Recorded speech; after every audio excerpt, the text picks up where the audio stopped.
მართალი გამოდგა ბიჭი.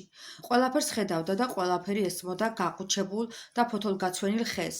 შუაღამემდე ფიქრობდა ხაზარულა. შუაღამებს გული შეეკუმშა და ფესვები მოთოკა. ფესვების ბადეში გახვეული ჭური ოდნავ შეტოკდა.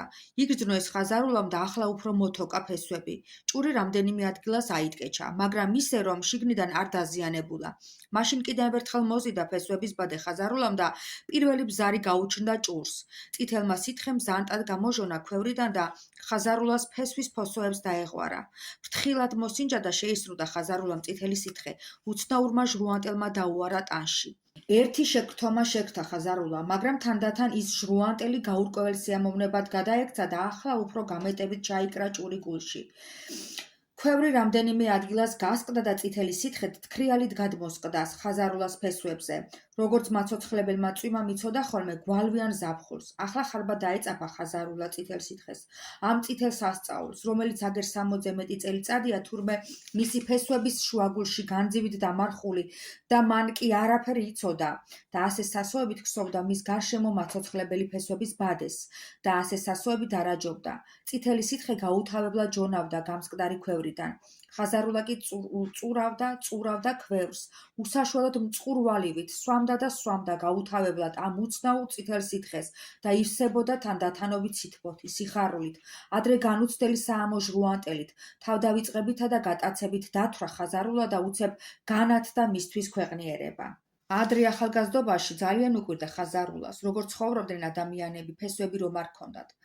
მასავით მიწაში გადგმული, ან როგორ მოძრაობდნენ მის გარშემო და საერთოდ, მაგრამ ბოლოს შეეჩვია ამ აზრს და ფიქრიც კი შეწყვიტა ამ მისთვის გაუგებარ და აუხსნელ საგანზე, რადგან ამაზე პასუხის გამცემის ხაზარულას ქვეყნად არც არაფერი და არც არავინ არ ეგულებოდა.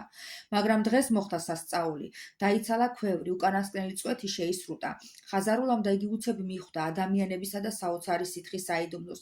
ხაზარულას აღარ უყვირდა, რატომ კოცინდნენ ადამიანები ერთმანეთს, რატომ ტიროდნენ ჯამებით ხელში, რატომ დაასდევდნენ ერთმანეთს, რატომ ჩხუბობდნენ, რატომ იცინოდნენ, რატომ მღეროდნენ ხელი-ხელ გადახოვლები, რატომ როკავდნენ მის გარშემო, რატომ რეცხავდნენ ასე გულმოდგინებით ჭურებს და რატომ ასხამდნენ ასეთი სასოებით შიგნით ამ საოცარ სითხეს. მიხვდა ყველაფერ ამას ხაზარულა და თავადაც მოუნა სიმღერა, სირბილი, ხვევნა და კოცნა, ტირილი და როკვა, მაგრამ რა ექნა ხაზარულას, ხე იყო ხაზარულა და არა ადამიანი, ამიტომ ის გააკეთა რაც შეეძლო, დილამდე ტორტმანებდა და გუგუნებდა ხაზარულა. დილით გვერდში ყრუდარტყმა იგრძნო, მაგრამ არ სტკენია, სულ არ სტკენია და ყურადღება არ მიაქცია ხაზარულამ. შემდეგ მეორე გვერდში იგრძნო, ისეთი ყრუდარტყმა ხაზარულამ და არც იმ დარტყმას მიაქცია ყურადღება. 1 საათს მაინც გრძელდებოდა ეს დარტყმები. ბოლოს მოწოლა იგრძნო ხაზარულამ. მარცხნიდან მარჯვნივ, ძლიერი მოწოლა, მერე ჭრიალი, გაბმული ჭრიალი და ჯერ ზანტად გადაწვა, ხოლო შემდეგ მოსხლეტით დაეშვა დედამიწაზე. ახლა საკუთარი მკლავების, მხრებისა და სახსრების ლაწანი გაიგონა ხაზარულა, მაგრამ არც მაშინ უგრძნია რაიმე ტკივილი. თვალები დახუჭა, მხოლოდ და ტკბილად, ძალიან ტკბილად და ღრმად დაიძინა. ყველა მიცის დარწმუნებული ვარ, ნოდარ დუმბაძის ხაზარულადან ამონარიდი.